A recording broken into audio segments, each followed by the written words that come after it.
So I'm sure you've all heard the news by now and seen the 9 new screenshots Rockstar released the other day. And if not, I'll leave a link in the description for you to see them from Rockstar's newswire, so you can get it straight from their horse's mouth. No pun intended. Now there are a lot of things to talk about in these new images, so let's get started. Now I want to start with what excites me the most, and that is the dual wielding. I always knew dual wielding was going to be in RDR 2 ever since the first trailer, but now it's pretty much confirmed in these new screenshots. Now this isn't the first Rockstar game that had dual wielding as a feature. Max Payne 3 had it as well, and hopefully they've learned a lot since then and made it even better in RDR 2. It also appears we'll be able to hold 2 different types of pistols at a time. And more curious is the fact that we'll be able to hold a different type of weapon in each hand. For example, a knife in one hand and a pistol in another. Max Payne 3 also had this feature, so I don't see why it wouldn't be in RDR 2. Next is the fact that first person is very likely to be a feature in this game. The amount of detail on this gun is too much even for a next gen game, as you won't even be able to see all these minor details in third person. There's no reason why Rockstar would take up all the game's space for an insane amount of detail you won't be able to even fully see in third person. Same thing with the rings. You might say, well, maybe this image is only detailed because it's tailored to a specific cutscene.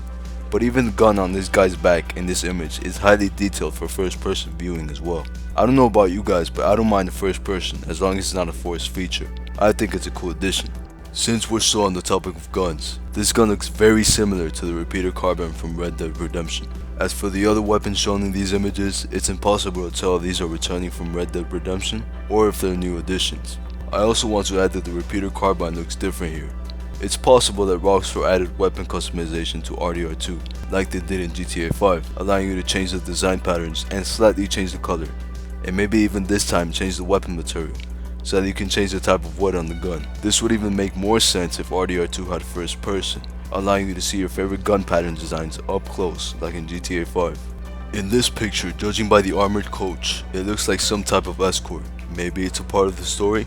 Or maybe you'll be able to raid coaches that spawn in the map from time to time during gameplay for some cash, like the armored trucks in GTA 5. As for the landscape, it looks a lot like the Great Plains from Red Dead Redemption. But I will have a mapping series video up soon on Red Dead Redemption 2's new map and landscape, so look out for that. As for now, there isn't anything more to say about these images except for how beautiful they are. Here are some comparisons from Red Dead Redemption. Look out for part 2 of this video and subscribe so you're always updated as I do videos about everything Red Dead Redemption 2.